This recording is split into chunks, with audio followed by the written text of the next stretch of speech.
Okay, this one has to do with shared solar. So you all might recall that in 2020, we passed legislation involving or authorizing the SCC to adopt a shared solar plan for a Phase 2 utility. We specifically carved out Phase 1 APCO, and I have a separate bill on that, Mr. Chairman, which is going back to the Energy Subcommittee for Wednesday. And that authorized a whole new program for APCO. That's not part of this. This has to do with Dominion territory. And basically, just so you understand what shared solar is when you want to get solar for your house or your small business, but maybe you got trees over your house, so it's too shady. Maybe you don't own your roof because you're in an apartment or a condo. Your HOA doesn't allow it. Maybe you're in a small business and you're in a shopping center. You don't own the roof. You want to make a 20-year investment in panels on your roof. So using shared solar, you can purchase a subscription from a company and buy the output, a percentage of the output off their panels, and net it against your bill on a monthly basis. That's what shared solar is, and we've authorized that. The big fight last time was over how much of a minimum bill to require people to pay who were getting solar, but also getting some power from the incumbent monopoly, Dominion, and how much that minimum bill should be for using that.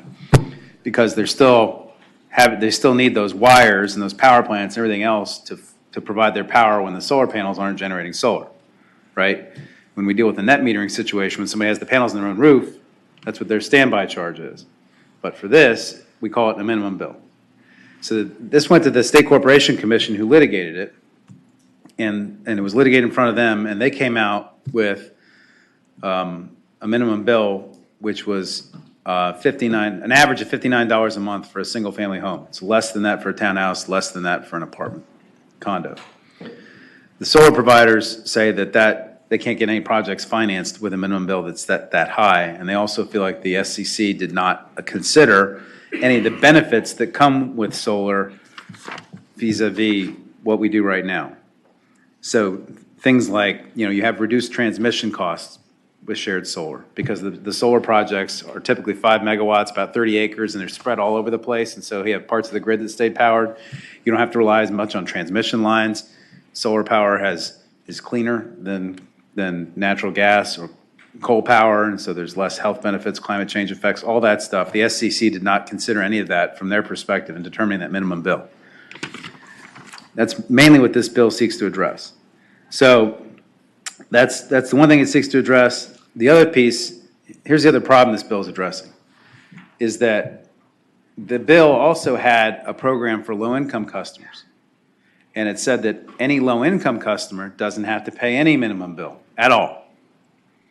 And the thought is they would go after all the paying customers, and so we put in a requirement they have to have at least a certain amount of low-income customers, and then they would get a little bit extra megawatts to do their plan. That was the idea. It was mainly paying, full freight customers, the people live in houses and stuff, and the low-income customers would be sort of this side program. Well, the problem is the low-income customers don't pay any minimum bill. So developers have been able to sell that one. So they're putting solar on all these affordable apartment complexes, and the program is basically going to be nothing but a low-income solar program. What we thought was going to be the small part of the program is going to eat the whole program, and none of them are going to be contributing towards all the costs that everybody else pays. So what this bill seeks to do is to require the SCC to consider the benefits of solar in the minimum bill process, put a cap on the low-income program, raise the cap on the overall program, because there's a whole bunch of federal tax benefits and things that are available now. What you have is this minimum standby type charge. Well, I can tell you what the SCC ordered, which I told you is it's about $59 a month for your average single-family 1,000-kilowatt house. Then it goes down to, I forget, like they anticipate $25 to $30 for apartments, and townhouses are right in the middle, I think is what they anticipate.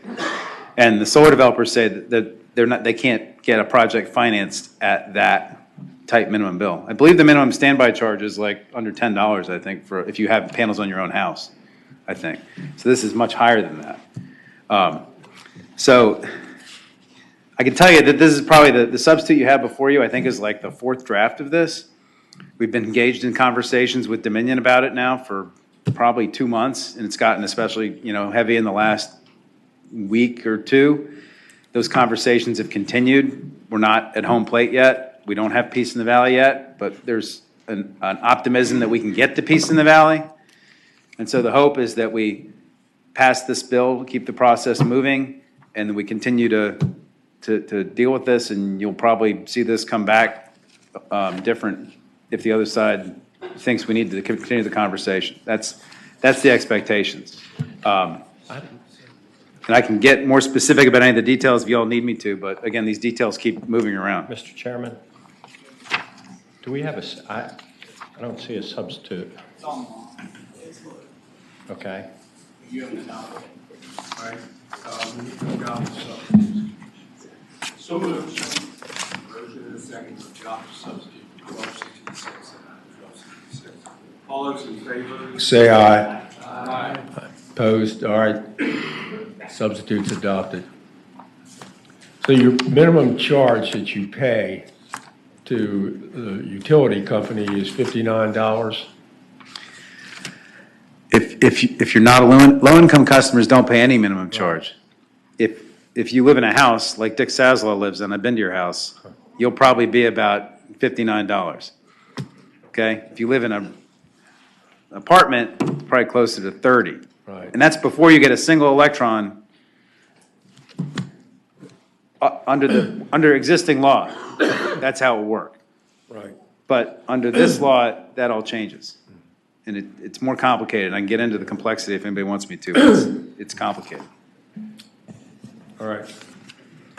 All right. Is there support for the bill in the audience? Those on Zoom who would like to speak in support of this bill, please raise your hand electronically. Mr. Chairman, members of the committee, Patrick Cushing on behalf of the Coalition for Community Solar Access. We are the association that represents the developers of these projects. I want to take my time to point you to where really I think the bulk of the amendments are and the substance of this bill, which is on page 4 of the substitute, lines 86 to 96. And what you'll see that we have done is directed the SCC to look at the benefits and actually calculate the benefits. Yes, sir, calculate the benefits. We're not prescribing what the value of those benefits are. We're leaving that within the discretion of the SCC. The second thing that we've done that differs from earlier versions of this draft is if you look at lines 94, 95, and 96, we have retained language that requires the commission to ensure that the subscribers of our projects are paying their fair share to the utility for service, and also minimize any potential cost shift to customers not in a shared solar program. So this falls in line with leaving discretion with the SCC while providing benefits to the subscribers and also protecting the existing ratepayers in the utility system. So appreciate the senator and appreciate Dominion's work with us on this bill. Thank you, Patrick. Next. Mr. Chairman, members of the committee, Carla Loeb, Head of Government Affairs for Arcadia. We are a software company. We are the largest provider of subscriptions for shared solar in the country, operating across the country. We support this bill. We believe it is a good option for consumers to be able to choose energy and to save on energy bills at a time where costs are inflated. Thank you. Thank you. Next. Mr. Chairman, members of the committee, Victoria Higgins for Chesapeake Climate Action Network, and we support the bill. Thank you. Hey, thank you. Next. Mr. Chair, members of the committee, Josephus Allman with the Southern Environmental Law Center. We support this bill. And thank you. Thank Senator Surovell for his leadership on this issue. Okay, thank you. Next. Mr. Chairman, members of the committee, my name is Abigail Thompson with Gentry Law Consulting. On behalf of the Solar Energy Industries Association and Dimension Renewable Energy, we support this bill. Next. Mr. Chairman, members of the committee, Stephanie Johnson with the Chesapeake Solar and Storage Association, and we also support this bill. Okay. Thank you. Thank you. Next. Mr. Chairman, members of the committee, Peter Anderson with Appalachian Voices. We thank the senator for his hard work. Thank the stakeholders. We support the bill. Next. Hi, Mr. Chairman, members of the committee. Dana Wiggins with the Virginia Poverty Law Center. We appreciate the senator's efforts and particularly around including what is included in the minimum bill. That's the thing that we cared most about, so thank you. Dana. Next. Mr. Chair, Brittany Whitley on behalf of Apex Clean Energy, headquartered out of Charlottesville, and we support the bill. Okay.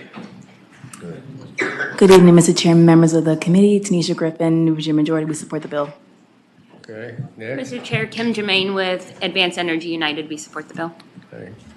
We have one speaker on Zoom, Mr. Chairman. Okay. Thomas, you may unmute and speak now. Thomas Turner, Conservatives for Clean Energy, and we support the bill. Thank you, Mr. Chairman. Thank you. Right Okay. here. Is that it for the online? Is there opposition to the bill? If anyone on Zoom would like to speak in opposition, please raise your hand electronically.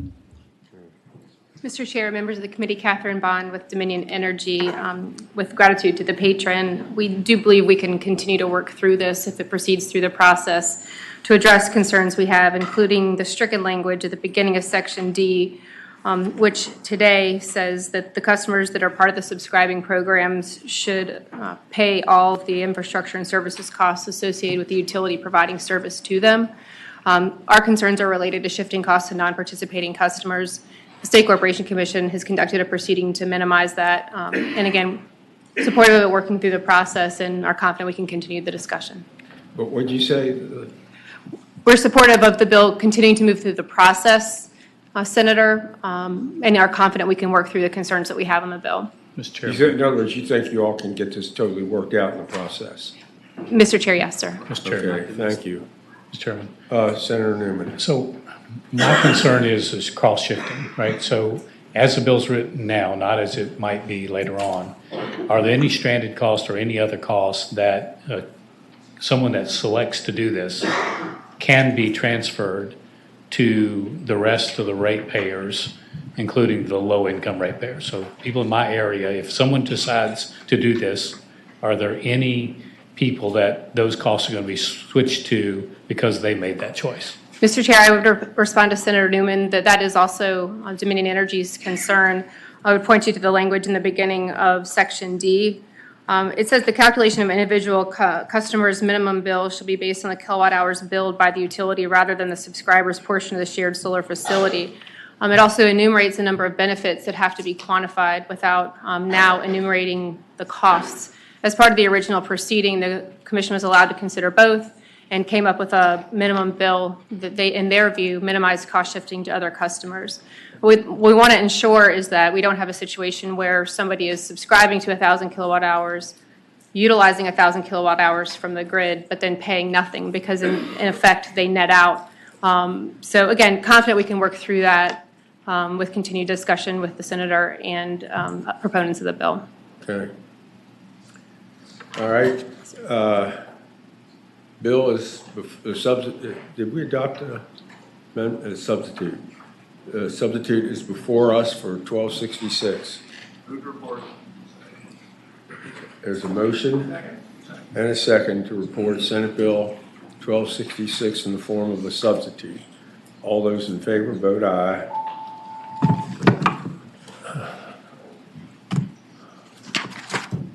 Ayes 12, noes 3. All right, ayes 12, noes 3. The bill is reported.